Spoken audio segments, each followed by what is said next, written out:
afternoon and welcome back to Questioning Sense with me, Matt. Okay, well, I have had a wonderful weekend away, just about recovered, so I thought I would start, just do another review basically. I noticed on quite a few of the comments before on one of my previous videos that the note of tobacco is quite a popular one, especially with the people that seem to enjoy the channel. And it's one of my favourite notes as well, so I'm looking to find my perfect tobacco fragrance because I like it so much. I'd like to have a signature scent.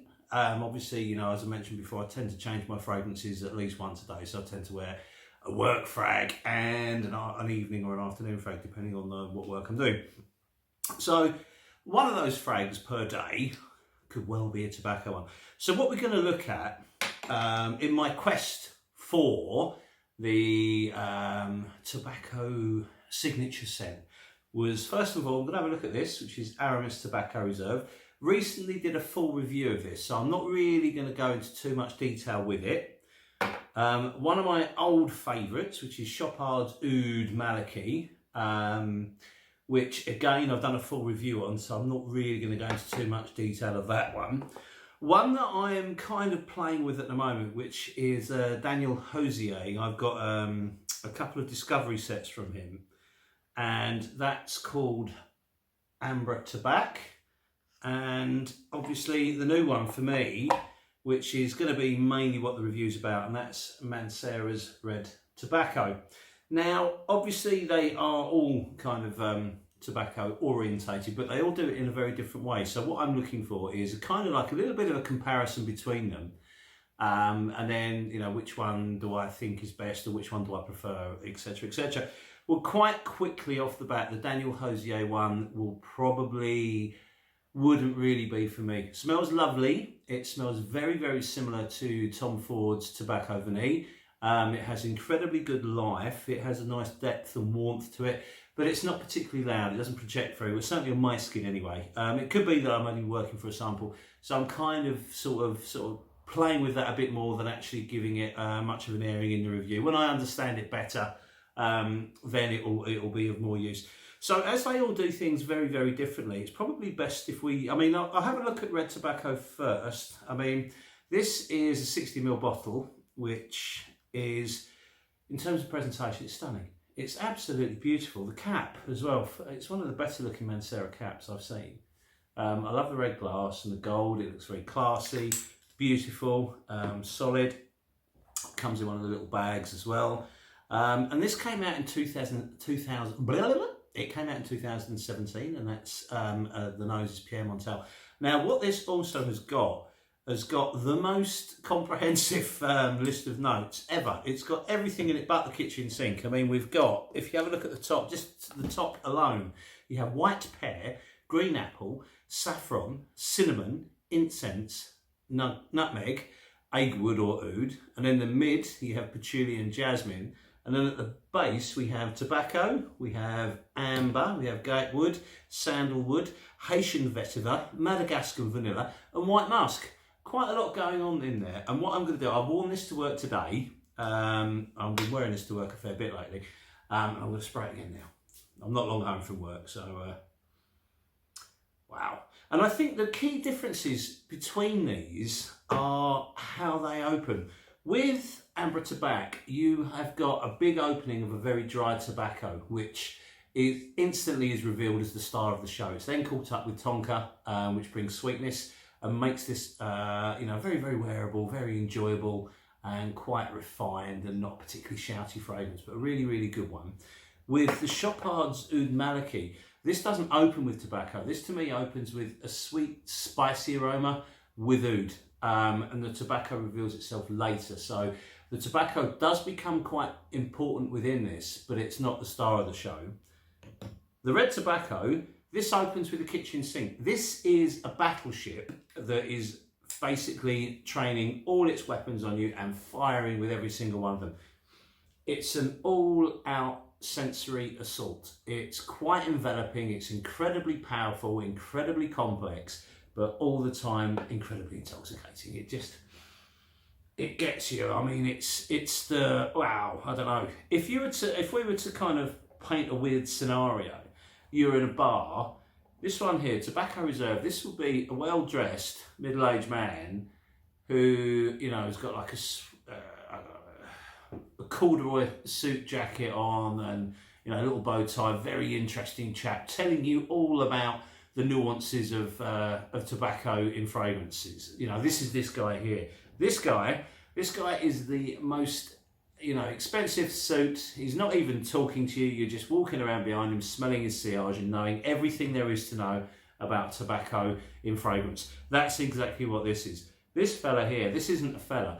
This is 25 football fans round the corners chanting songs about football. This is a massive, massive assault. It's a real, just the explosion. It's phenomenal.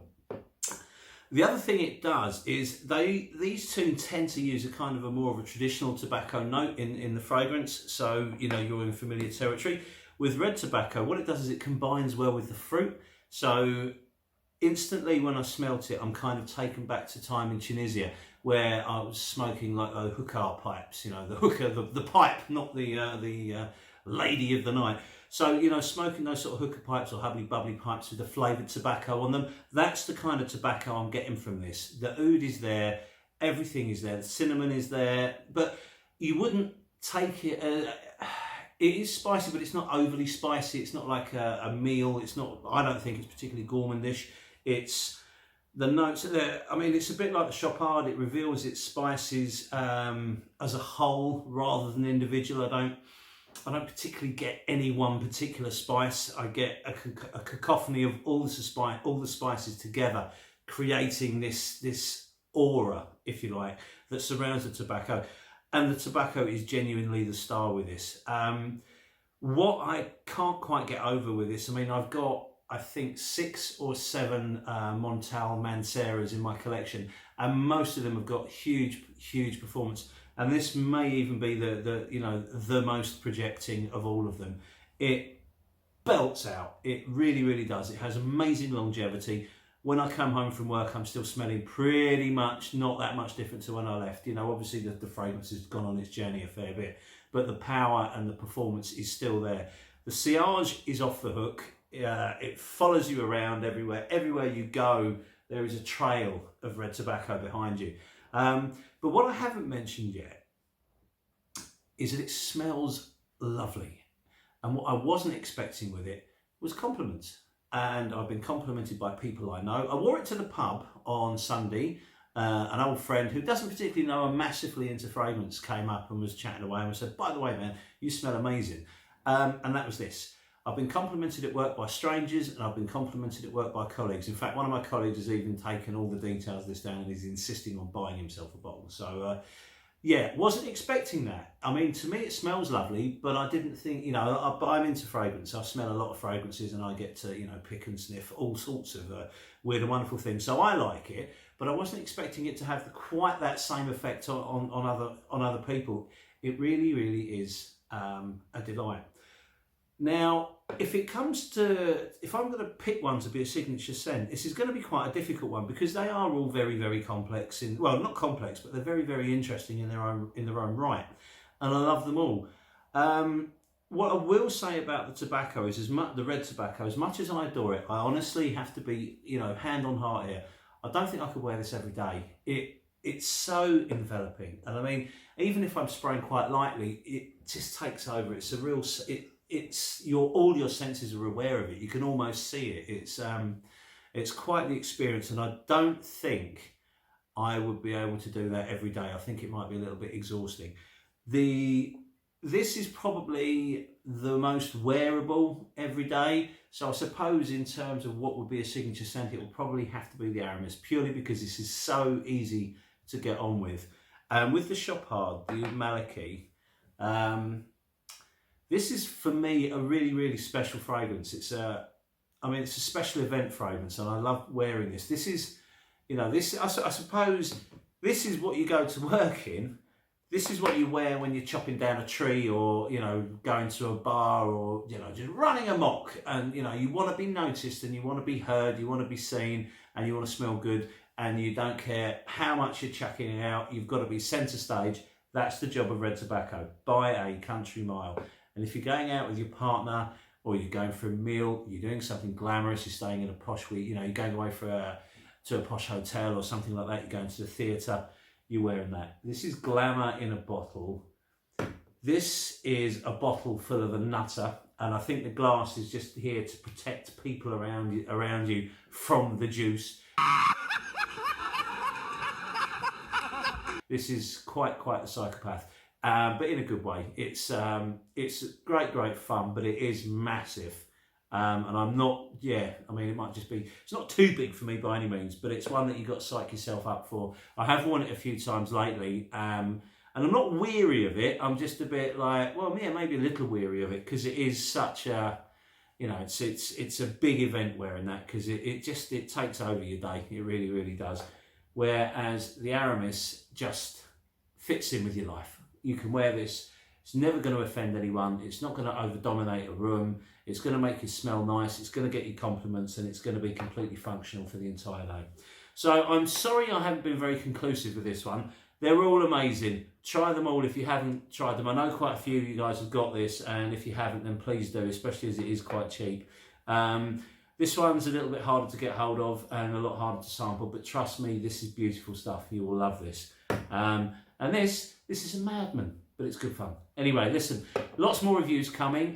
Sorry I haven't recorded anything for a while, because obviously I've been away. We're just trying to play catch up. Thank you very much for your time, and we look forward to seeing you in the next review. Cheers, thanks, and bye!